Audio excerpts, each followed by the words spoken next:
الحمد للہ رب العالمین والصلاة والسلام علی سید الانبیاء والمرسلین اما بعد فاعوذ باللہ من الشیطان الرجیم بسم اللہ الرحمن الرحیم۔ سرکار دو عالم نور مجسم شاہ بنی آدم صلی اللہ علیہ وسلم کا فرمان عظمت نشان ہے کہ جس نے دن اور رات میں میری طرف شوق و محبت کی وجہ سے تین مرتبہ درود پاک پڑھا، اللہ تعالیٰ پر حق ہے کہ اس کے اس دن اور اس رات کے گناہ بخش دیں۔ تو آج انشاءاللہ سوجل ہم وضو کے کچھ فضائل اور فرائض انشاءاللہ بیان فرمائیں گے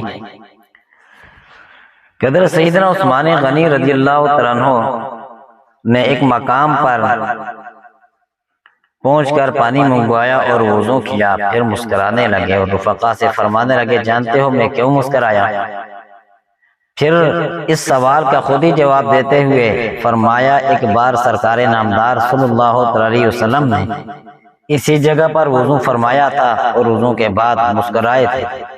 صحابہ اکرام علیہم الرضوان سے فرمایا تھا کہ جانتے ہو میں کیوں مسکرایا؟ صحابہ اکرام علیہم الرضوان نے عرض کی واللہ ورسول عالم، یعنی اللہ اس کا رسول عز و جل صلی اللہ علیہ وسلم بہتر جانتے ہیں۔ میٹھے میٹھے مصطفیٰ صلی اللہ علیہ وسلم نے فرمایا جب آدمی وضو کرتا ہے تو ہاتھ دھونے سے ہاتھوں کے، چہرہ دھونے سے چہرے کے، سر کا مسح کرنے سے سر کے اور پاؤں دھونے سے پاؤں کے گناہ جڑ جاتے ہیں۔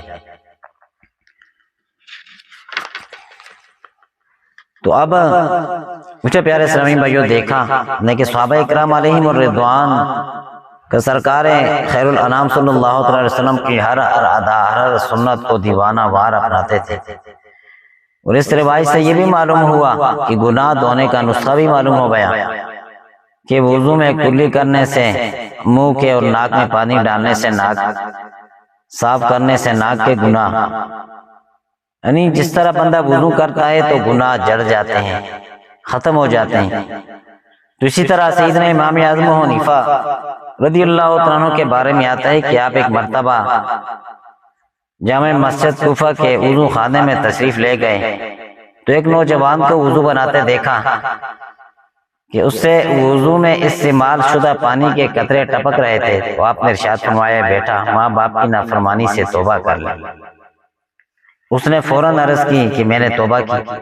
ایک اور شخص کو دیکھا کہ وضو میں استعمال ہونے والے پانی کے قطرے ٹپکتے دیکھے تو آپ رحمت اللہ علیہ نے اس شخص سے ارشاد فرمایا میرے بھائی تو زنا سے توبہ کر لے۔ اس نے عرض کی میں نے توبہ کی۔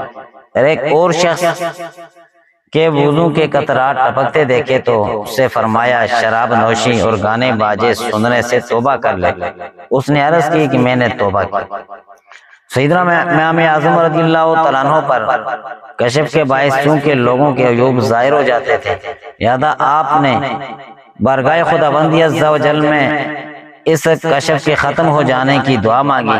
اللہ عز و جل نے دعا قبول فرما لی، جس سے آپ کو وضو کرنے والوں کے گناہ جڑتے نظر آنا بند ہو گئے۔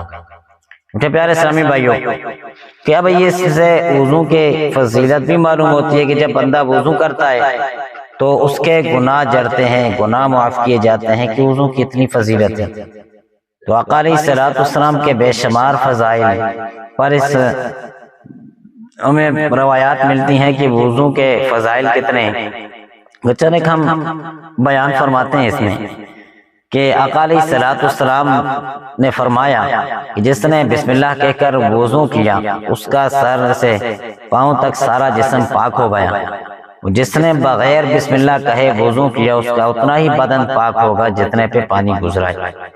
تو اب اگر ہم نے سیکھا ہو کہ وضو کے شروع میں ہم بسم اللہ الرحمن الرحیم پڑھ لیں تو ہمارے سارا جسم پاک و صاف ہو جائے گا، اگر بغیر بسم اللہ کے پڑھیں گے تو اتنا ہی بدن پاک ہوگا جتنے پہ پانی گزرے ہیں۔ تو یہ وہی بندہ پڑھے گا کہ جس کو اس کی فضیلت کا پتہ چلے گا۔ اور ایک دوسری روایت میں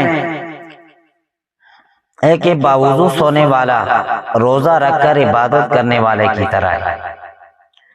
اور مدینہ کے تاجدار صلی اللہ علیہ وسلم نے حضرت سیدنا انس رضی اللہ عنہ سے فرمایا بیٹا اگر تم ہمیشہ باوضو رہنے کی استطاعت رکھو تو ایسا ہی کرو، کیونکہ ملک الموت جس آدمی کے روح حالت وضو میں قبض کرتا ہے اس کے لیے شہادت لکھ دی جاتی ہے۔ تو یہ وضو کی مختصر سی ایک فضیلت تھی کہ جو بندہ وضو کرتا ہے اور اس کے شروع میں بسم اللہ شریف پڑھے تو اس کے فضائل کیا ہیں، اس کو اللہ تبارک و تعالیٰ کیا کیا انعام عطا فرماتا ہے۔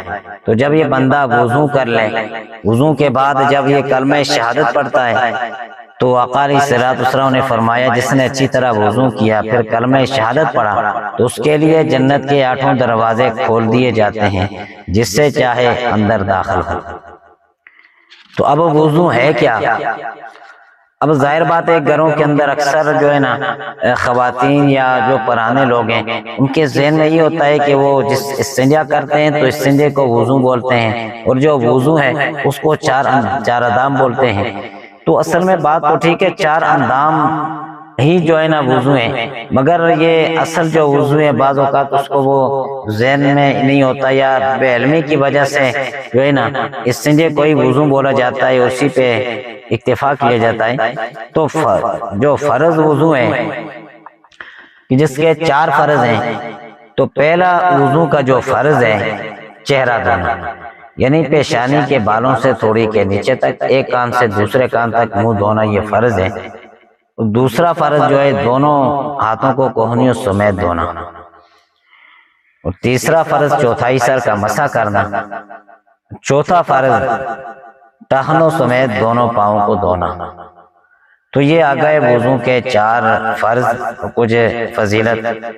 پھر حدیث پاک میں ہے کہ جو وضو کے بعد 1 مرتبہ سورہ قدر پڑھے گا وہ صدیقین میں سے ہے، جو 2 مرتبہ پڑھے تو وہ شہداء میں شمار کیا جائے گا، جو 3 مرتبہ پڑھے گا اللہ عز و جل میدان حشر میں اسے اپنے انبیاء کے ساتھ رکھے گا۔